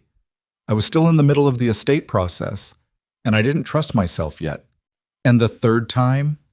"I said yes because I wanted to." She looked at Claire steadily. "That's the whole story." Claire looked at her over the reading glasses. "That's a very good story." She wrote something on the legal pad. "I want this in the form of a declaration, sworn, notarized, filed as a matter of public record simultaneously with a preemptive notice of potential tortious interference that names Whitmore's primary holding entity." She clicked her pen. "We can't name him personally yet without exposing you to a countersuite for defamation. But we can name the entity, and anyone who knows how to look will see exactly what it means." "How fast?" "If you can be back here at 6 this evening for a notary, I can have it filed electronically by 8. Naomi exhaled. "I'll be here." She called Roman from the parking structure. 6 o'clock filing, she said. "Have your Tribune contact ready for 8:30. I've also had Dario pull the complete financial record. The forensic accountant can review it tonight." A pause. "There's something else." She heard it in his voice, the quality that meant information he'd been deciding how to deliver. She braced. "Ethan Carlisle called my office this afternoon," Roman said. "He spoke to my executive assistant. He asked for a meeting. He said it was personal." She stood in the concrete cold of the parking structure and absorbed that. "He's making the contact," she said. "Whitmore sent him." "Yes." "What time did he call?" 12:40. She'd filed into Claire Reston's conference room at 1. "He called 20 minutes before my meeting with Claire. He doesn't know about Claire yet." "No, he knows you were in the building this morning. His surveillance would have picked that up. But he doesn't know what you heard or what you're doing with it." Roman's voice tightened slightly. "He's moving because the building appearance made him nervous, not because he knows how much you have. Then we have a few hours before Whitmore knows the shape of what we're doing." "Yes." She thought for 3 seconds. "Accept the meeting. Tell him tomorrow morning, your office." A silence. "Naomi?" "I want to be there," she said. "Absolutely not." "Roman, he cannot see you at that meeting. If he sees you, he knows you heard. He goes straight to Whitmore and Whitmore files tonight before our declaration is even processed." His voice was controlled, but under it she heard the tension of a man being asked to do something against every operational instinct he had developed in 20 years. "You need to not be visible until the filing is confirmed." She hated that he was right. She stood in the parking structure and she hated it with the specific, clean-edged fury of someone who has built an entire plan around being present for the confrontation and has just been handed a correct reason to stay home. "Fine," she said, "but I want audio." You'll have it. Live, not a recording I hear afterward. A beat. Lev will set it up. She drove back to the city. She ate something. She couldn't remember afterward what it was, and she sat at her kitchen table with her laptop and went through everything once more while the afternoon went dark outside, and the city lit up orange and white, and the baby moved in slow, steady intervals that she had learned to read like a language. Active when she was stressed. Quieter when she got calm. He was moderately active now, which she took as an accurate emotional assessment of the situation. She was back in Evanston at 6. Claire had the declaration prepared. Naomi read it twice, slowly, checking every sentence against the record she carried in her own memory, and she signed it in 4 places and swore to its accuracy before a notary who had no expression at all and smelled faintly of coffee. By 8:14 it was filed. By 8:40, Roman's contact at the Tribune had received a call. By 9, Naomi was sitting on the floor of her living room with her back against the couch and her legs stretched out and her eyes closed, and she was very deliberately not thinking about what Whitmore's people would see when they checked the public record in the morning and what that would make them decide to do. Her phone buzzed at 9:18. Roman. Declaration confirmed in the system. Tribune contact engaged. Ethan's meeting is set for 9 a.m. Then, a moment later, "Are you all right?" She looked at the question for a moment. "I will be," she wrote back. "Get some sleep." She didn't follow her own advice. She lay in the dark at 10, at 11, at 12, running scenarios, and somewhere around midnight her body finally made the decision that her brain wouldn't, and she dropped into something that felt less like sleep than like a temporary cessation of consciousness. She woke at 5:43 to her phone buzzing on the nightstand. Lev. A text, no greeting. Audio is live, meeting in 3 hours, 15 minutes. Test the link. She sat up, reached for her laptop, found the link in a secure message, and opened it. Static, then silence, then the faint ambient sound of Roman's office, the HVAC, the distant suggestion of street noise 21 floors down, present and clear. She put her earbuds in. She made coffee. She sat at the kitchen table in the gray early morning and waited. And the baby was very still, which she had learned meant he was fully awake and paying attention to something, and she thought that was appropriate. At 9:03, she heard footsteps on the audio. Then the sound of Roman's office door, then Ethan's voice. She hadn't been prepared for how familiar it would sound. Even now, even knowing everything, there was a muscle memory in her that recognized the voice before she could make herself not recognize it, and she hated that. She hated the 3 seconds it took her nervous system to catch up with her brain. "Roman," Ethan said. He was performing ease. She could hear it in the rhythm of the word. One beat too relaxed, like a man who had rehearsed his entrance. "Thanks for making time." Roman's voice. "Sit down." No pleasantry, no reciprocation of the performance, just the 2 words, flat and final. She heard a chair move. "I'll get to it," Ethan said. The performed ease was already thinning. He hadn't expected the room to feel like this. She knew the way Roman filled a room when he chose to fill it, and she could hear in the quality of Ethan's next breath that he was recalibrating. "I have some information that I think is in both our interests to discuss." "Information," Roman said, "about Naomi, about your situation, and about a problem that I think we can both benefit from resolving before it becomes public." Silence. Roman didn't help him. Didn't fill the silence, just let it sit there, and she could picture him, hands on the desk, face completely still, giving Ethan nothing. "There are people," Ethan continued, and the ease was gone now, replaced by something tighter, "who have a significant interest in the waterfront project, and who have certain documentation that could create problems for you personally, professionally." A beat.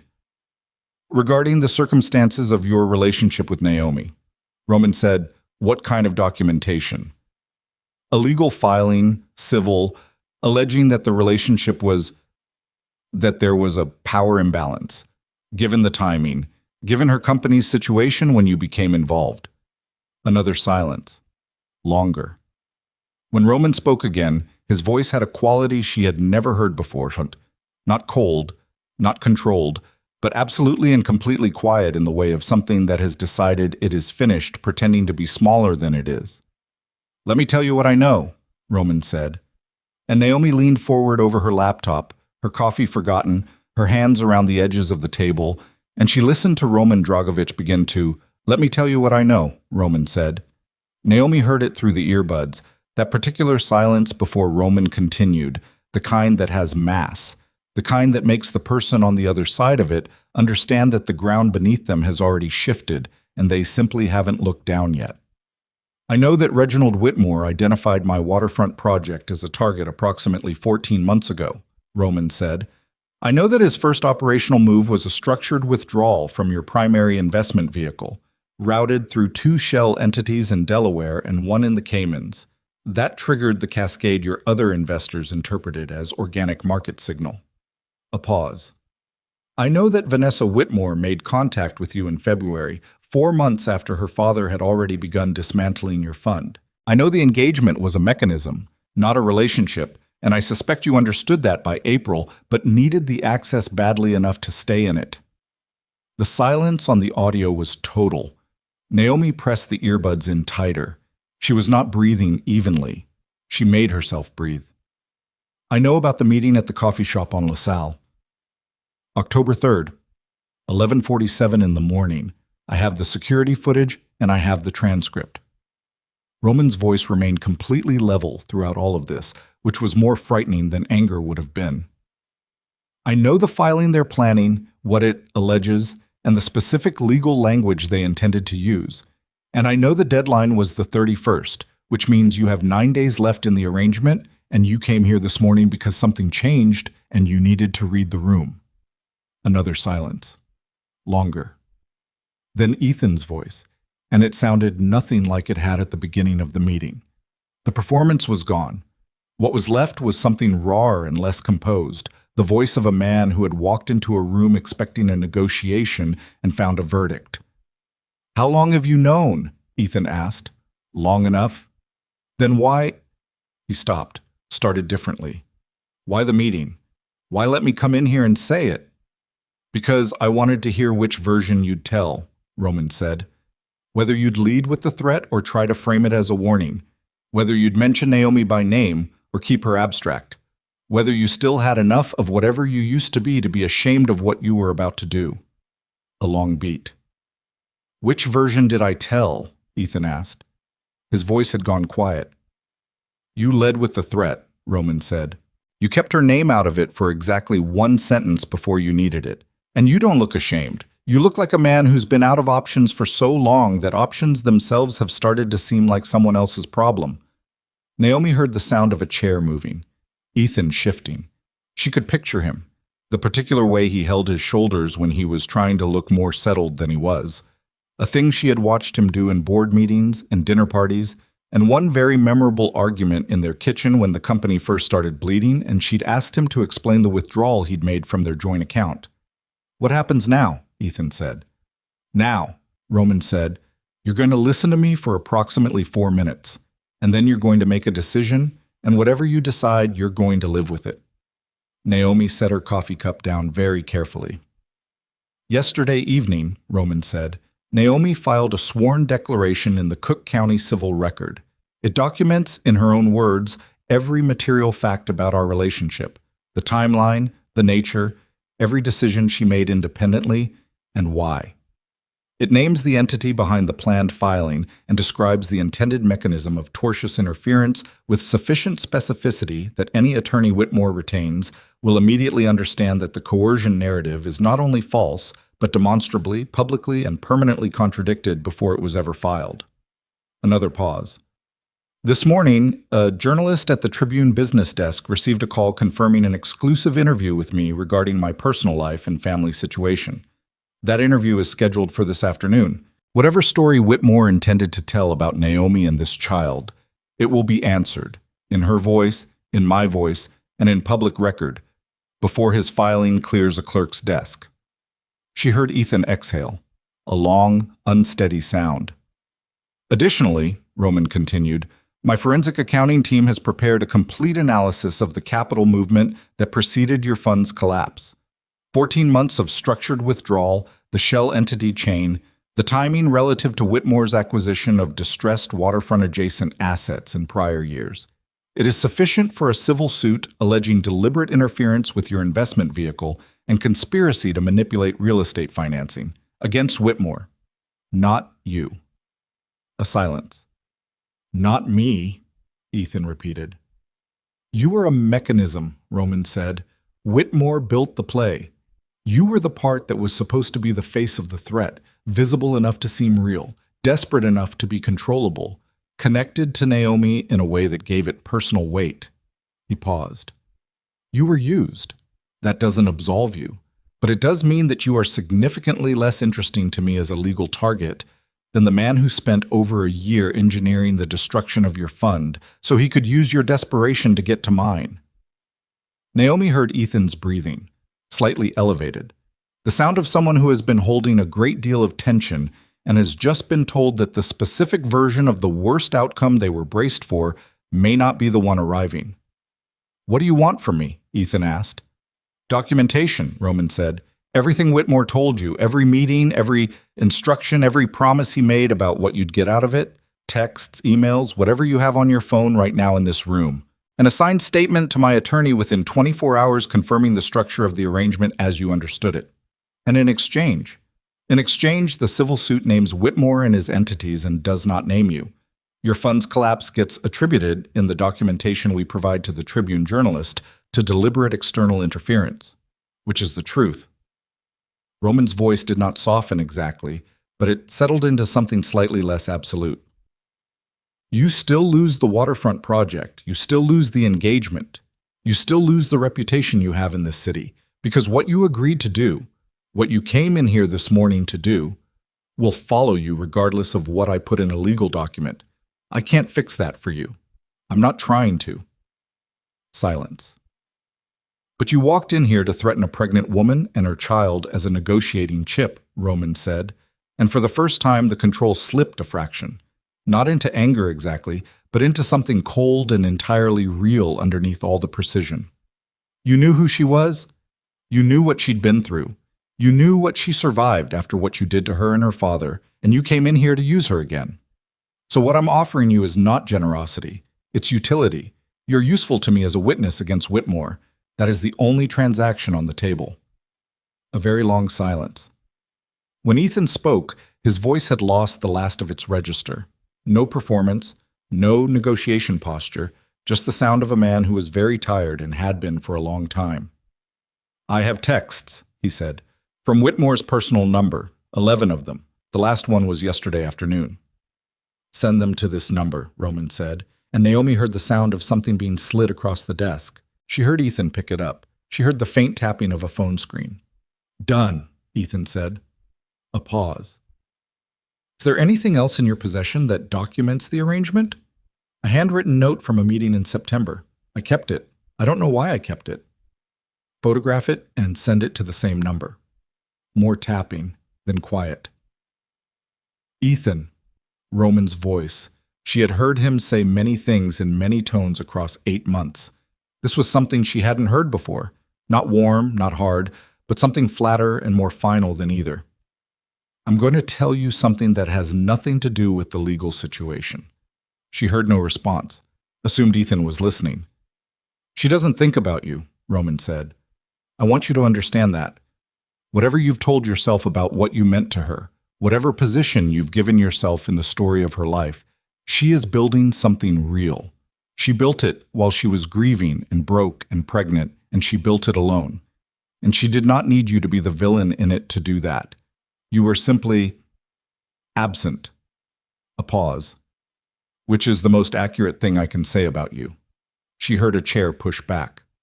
Footsteps. The office door opened and closed. Ethan Carlisle left Roman Dragovic's office at 9:22 in the morning, and Naomi heard every second of it through 2 small pieces of plastic in her ears while sitting at her kitchen table in Lincoln Park in an emerald robe that had replaced the emerald coat, and she sat very still for a long time after the audio went quiet. Then she took the earbuds out. She set them on the table beside her cold coffee and her closed laptop, and she put both hands flat on the surface, and she breathed, slowly and deliberately, until the tightness in her chest became something manageable, which took longer than 30 seconds this time. Her phone buzzed. Roman, He's gone. Are you all right? She looked at the question. She thought about whether she was. Yes, she wrote back. Come here tonight. We need to talk about something that isn't strategy. His response took a moment. I'll be there at 7. She nodded at the phone screen, which was a thing she'd started doing sometime in the past few months, responding to text messages with physical gestures as if the person could see her. She noticed it and didn't try to stop it. It was too human a habit, and she was, after everything, deeply human. The interview with the Tribune journalist happened that afternoon at 2.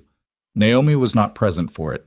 That had been her own decision, made the previous night and confirmed with Claire Reston, who agreed that Roman's account of the relationship was the anchor and Naomi's public declaration was the foundation, and that putting them in the same room for a journalist risked turning a documented factual account into a love story, which would be easier to dismiss. She read the questions Claire had submitted in advance. She approved 2 modifications. She sent a 2-paragraph written statement that Claire had helped her draft. Precise, clear, not emotional, not defiant, simply factual in the way that facts are most powerful when they are allowed to stand without ornamentation. By 4 in the afternoon, the Tribune journalist had enough for a front-page business section story. By 4:30, Reginald Whitmore's attorney had called Claire Reston's office. Claire called Naomi at 4:47. He wants a conversation, Claire said, with the specific dry economy of someone who has heard a great many euphemisms for retreat. His attorney framed it as a desire to clarify some misunderstandings before anything appears in print. What did you tell him? I told him there was nothing to clarify. The declaration is filed, the record is public, and my client is not available for informal conversations with parties who have been named in a notice of potential tortious interference. A beat. He's going to pull back from the filing. Naomi felt the exact nature of that certainty move through her. Not triumphant, not relieved, something quieter and more complex. Like watching a storm that had been building for months finally make the decision to go somewhere else. What about the waterfront? She asked. Without the leverage, he has no play. His son-in-law-to-be has apparently been sending texts to a number that Roman Dragovic's legal team now has documented in full, which means any civil action Whitmore pursues opens him to a counter that he cannot afford in public. Claire paused. He built a very careful machine, and someone removed the central gear. Someone, Naomi said. You, Claire said.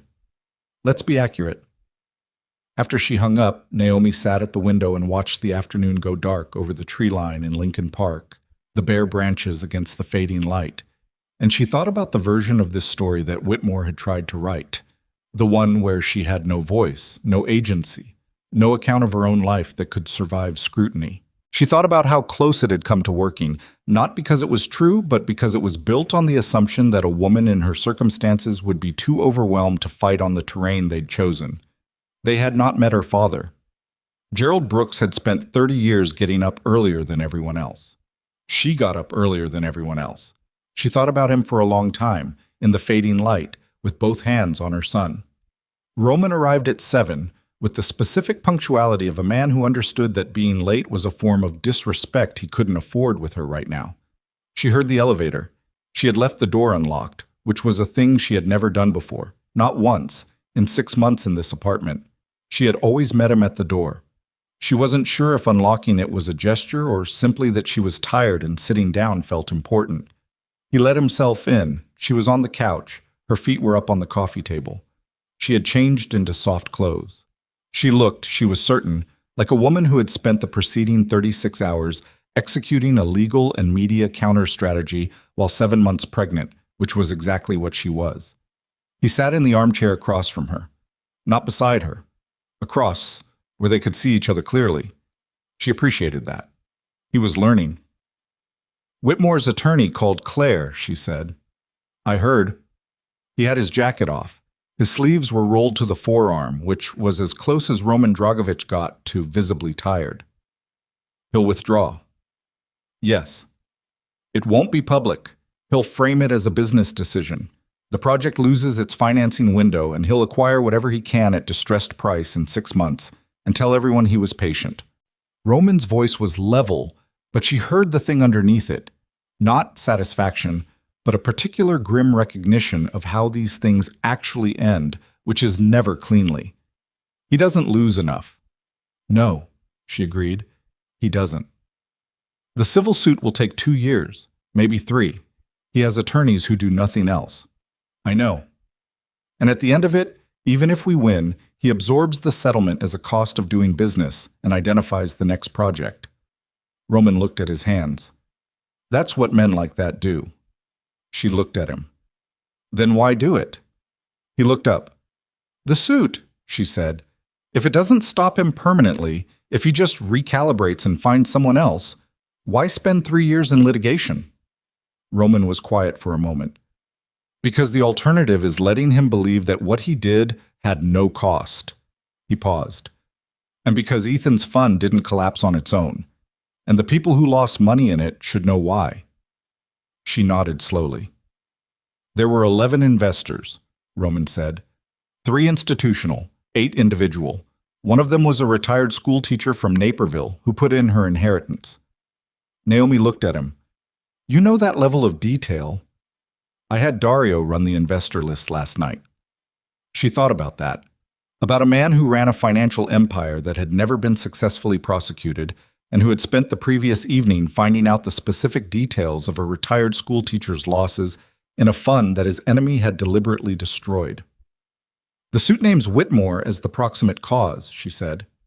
It wasn't a question. Yes, and seeks recovery for the investors as a class. That's a different kind of action than I expected. You said something to me, he said, a few weeks ago. You said that I protected you so much I forgot to trust you. He paused. I've been thinking about what the equivalent of that is at a larger scale. What it looks like to have so much and protect it so completely that you stop thinking about who else is affected by the walls you build. He looked at the window. I'm not a good man in the categorical sense. I know that. But I'm trying to be a more honest one. She watched him in the low light of the apartment. The particular stillness of him, the way his hands rested on his knees, open rather than closed. There's something I haven't told you, she said. He looked at her. About why I agreed to keep the relationship private. In the beginning. She shifted slightly, adjusting the weight of herself, and looked at her hands. It wasn't only because I respected your reasons. It was because I was ashamed. She felt him go still. Not of you, of myself. Of the fact that my father's company had collapsed and I had nothing, and I was sitting across from a man at a restaurant who ordered wine I recognized from my father's cellar, and I thought, if anyone who knew me before sees this, they'll think I found a replacement, a wealthy man to absorb what I lost. She looked up. I didn't want anyone to see me needing someone that much, even if the needing was real. Roman's face moved, just slightly, at the eyes, in the way it did when something reached past the composed surface and found the actual person. So I agreed to private, she said, and I told myself it was for your reasons and it was partly true, but it was also mine. He was quiet for a moment. You could have told me that. I couldn't, not then. She exhaled. I'm telling you now. He got up from the armchair, sat beside her on the couch, not taking her hand, not reaching for her, just closing the distance between them, which was its own language and one she had learned to read. I have my own version of that, he said. The shame. She waited.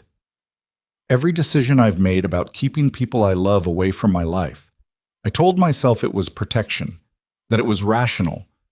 The people who've been hurt because of me, my mother, others, they were proof of a real risk. He looked at the window. But there was also a part of it that was easier. Keeping the life separate meant the life didn't have to be examined, didn't have to account for itself. He paused. If no one is close enough to see it, no one is close enough to ask whether it's something you'd want them to see. Naomi was quiet for a moment.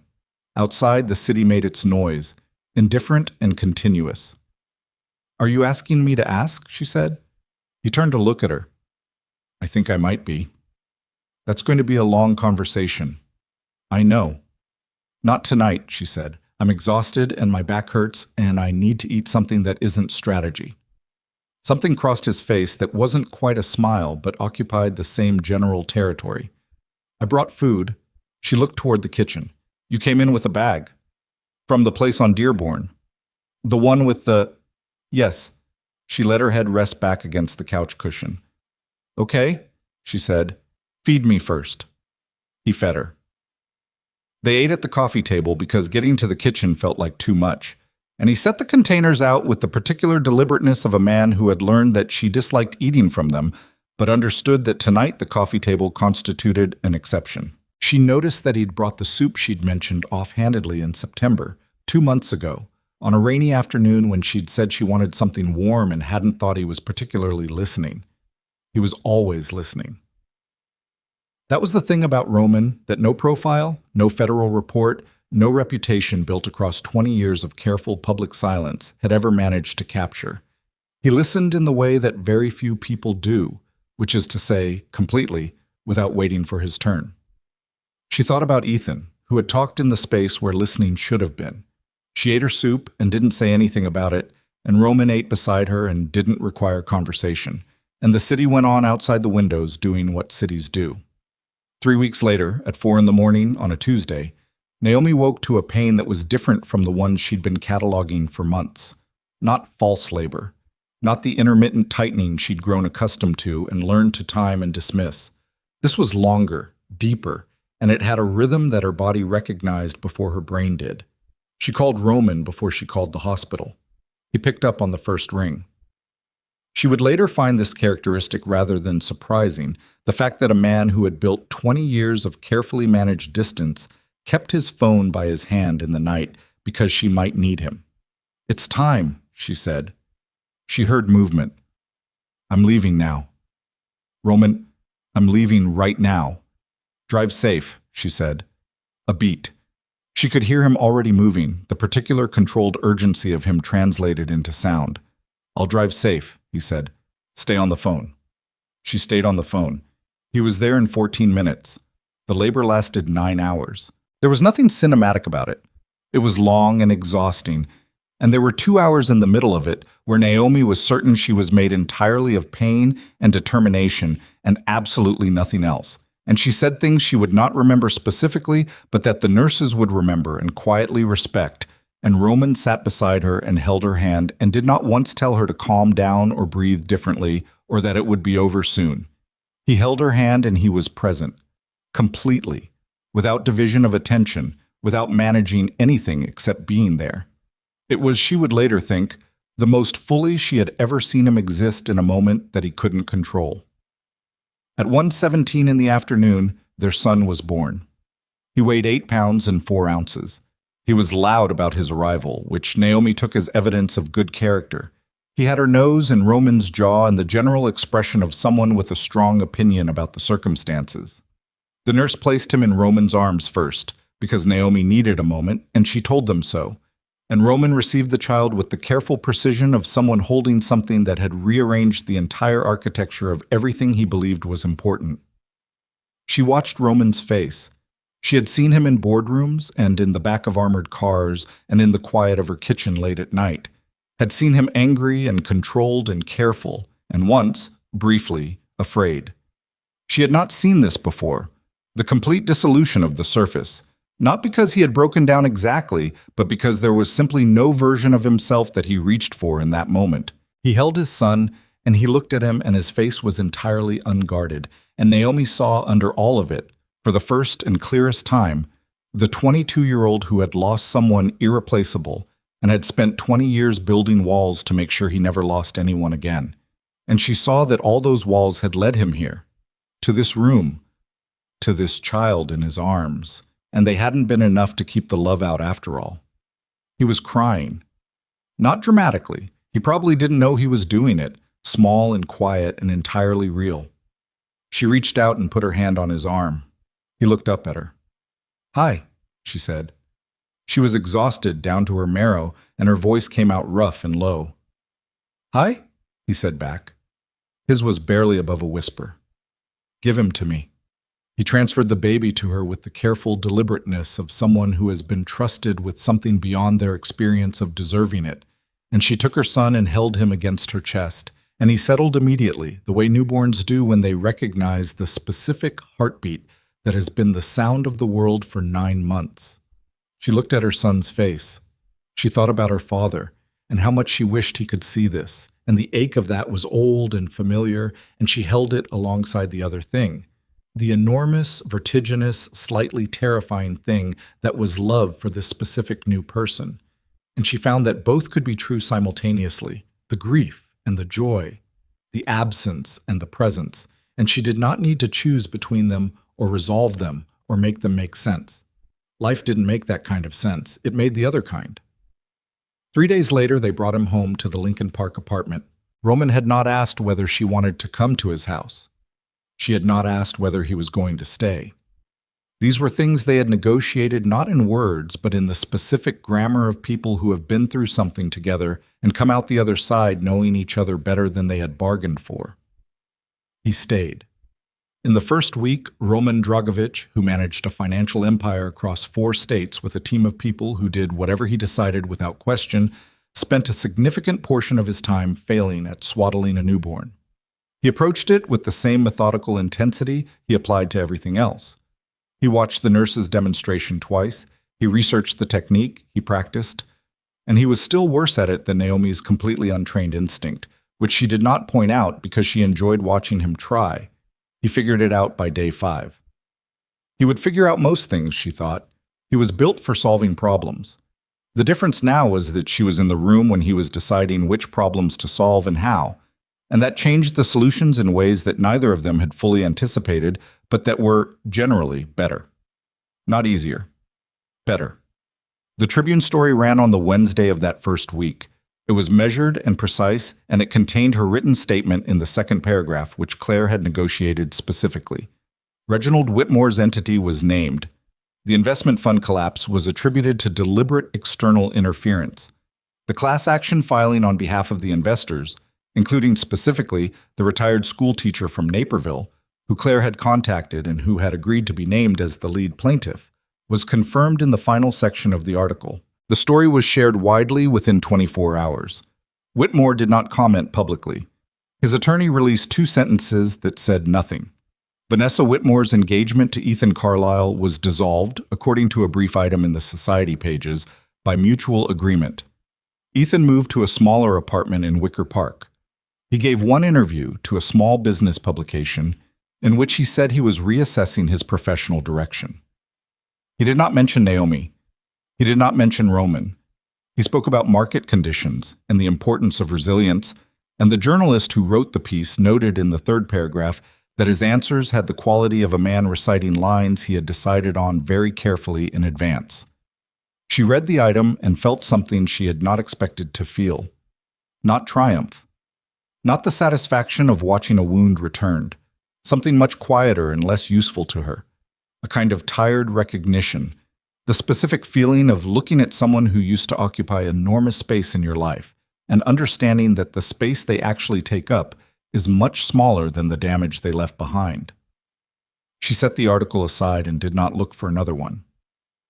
6 weeks after the birth, Naomi sat in on her first meeting with Roman's financial team as a named participant rather than as someone whose interests were being managed. It was Roman who had asked. Specifically, precisely, with the slightly formal quality of a man who was dismantling a habit and wasn't entirely comfortable with the dismantling, but was committed to it. "I want you in the room," he had said, "for the waterfront discussions. I want your eyes on the donor engagement model for the foundation restructure. If you're willing." She had looked at him for a moment. "As a consultant or as whoever you are," he said. "I'm not good at the categories you're asking me to make. I just know I want you in the room." She had thought about it for 2 days, not because she was uncertain about wanting to be there, but because she wanted to be certain she was walking in as herself and not as someone who had gradually been absorbed into the architecture of his life without noticing. She walked in as herself. The meeting was 3 hours long. She said 11 things, asked 4 questions, and identified one structural problem in the foundation's accounting model that the team had been working around without naming. After the meeting, a man named Petrov, who had the specific affect of someone who had survived more than he intended to discuss and trusted very few people as a result, stopped her in the hall. "The accounting issue," he said. "You saw it in 20 minutes." "I've restructured 3 nonprofits this year," she said. "You see the pattern." He looked at her for a moment with the assessing quality she recognized from Dario and Lev and the third man whose name she still didn't know, and then he nodded once and walked on. She understood that had been a thing. She went home and fed her son and thought about her father's company and what it would have been if she'd been in more of the rooms and whether that was a question worth asking at this point, and she decided it was worth asking, and also that the answer didn't change what she was going to do next, which was be in as many rooms as she could manage and make herself useful and not mistake access for power, because they were different, and she had learned that the hard way and did not intend to learn it twice. The Whitmore civil case took 26 months, not 3 years, as Roman had projected, because 2 of the shell entity chains collapsed under forensic scrutiny faster than Whitmore's attorneys had anticipated, and because the retired school teacher from Naperville turned out to have a granddaughter who was a civil procedure attorney and who joined the class action team and was, by all accounts, excellent. The settlement was significant. It was not everything the investors had lost. Nothing ever is. But it was enough that Reginald Whitmore could no longer acquire any project within a 40-mile radius of Chicago without the name appearing in the context of the litigation, which was its own kind of mark, and one that proved harder to absorb than he'd anticipated. He recalibrated, as Roman had predicted. He identified other markets. He was not stopped. He was made expensive. Naomi understood by then that this was frequently what winning looked like, not the permanent defeat of something bad, but raising the cost of it until it went somewhere else. She found this unsatisfying and accurate simultaneously, and she had learned that unsatisfying and accurate was the territory where most real things lived. Her son's name was Eli. Roman had asked her to choose. She had looked at him for a long moment when he said it. "That's not how this should work," she said. "He's yours too." "I know what I want," Roman said. "I want what you pick." She picked Eli, because it was one syllable and strong, and her father had had a brother named Elias who died young and who had been, by all accounts, worth knowing. Eli Gerald Dragovic. She watched Roman write it on the form, the pen in his handwriting, which was small and precise in the way of someone who had learned to control even that much. She thought the name suited him. She thought a lot of things suited him that she hadn't expected to, which was the nature of knowing someone over time. The constant mild surprise of discovering that the person you thought you understood has depth you hadn't mapped yet, and that the mapping is not a project you complete but a thing you do every day, indefinitely, if you're lucky enough to keep showing up. Roman was not easy. He was better than easy. He was the kind of person who required something real from you and gave something real back, and the exchange was not always comfortable and was never finished, but it was honest in the way that mattered. Not confessional, not performed, but structural, built into the daily work of it. She did not think she would have chosen it once. She thought she would choose it now. On a Sunday morning in late April, when Eli was almost 5 months old and Chicago had finally made its reluctant peace with spring, Naomi stood at the window of the Lincoln Park apartment with her son in her arms and watched the light come through the bare becoming green branches of the trees along the park's edge.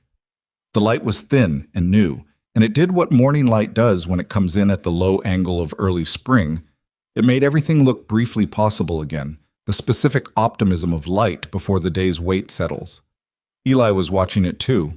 She couldn't be certain what a 5-month-old saw in the light coming through a window, but he was attentive to it, his eyes tracking the movement of it in a way that she found deeply satisfying, as if he had inherited whatever it was in her that paid close attention to the texture of moments. She hoped he had. She hoped he had inherited that, and also his father's capacity for stillness, and her father's patience, and none of Ethan's cowardice, and a few things that were entirely his own that she hadn't seen yet and would spend years discovering.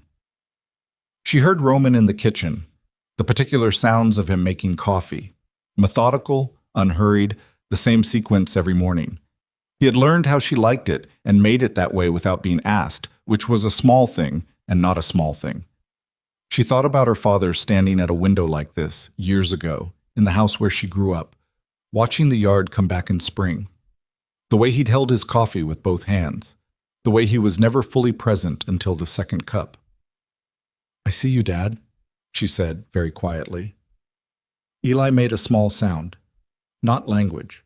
The precursor to language, the noise that means something but hasn't decided what yet. She pressed her lips to the top of his head. Roman appeared in the doorway of the living room with 2 cups, and he stopped when he saw her at the window, and he looked at her the way he sometimes looked at her when he didn't know she was aware of it, with something unguarded and specific that she had no word for in any language she knew, only the feeling of it landing. "Coffee," he said. "Yes," she said. "Come here." He came and stood beside her and handed her the cup and looked out at what she was looking at, which was the light in the trees and the park waking up, and the city beginning its Sunday morning at a slightly more human pace than it managed during the week. Eli regarded him with the frank, uncalculated attention of someone for whom the word stranger had not yet acquired its full meaning. Roman put one finger against Eli's palm. Eli's hand closed around it. Automatic, reflexive. The grip of someone who doesn't yet know what trust is, but practices it continuously. The 3 of them stood at the window in the spring morning, and the light moved through the trees, and the city kept going, and Naomi held her coffee with one hand and her son with the other, and she thought that this was not the life she had planned, and was not the life she would have designed, and was not without its costs, and its ongoing difficulties, and its unresolved civil litigations, and its complicated man who was still learning how to be in a room without managing it. It was the life she was in. She drank her coffee. It was good coffee. It was enough.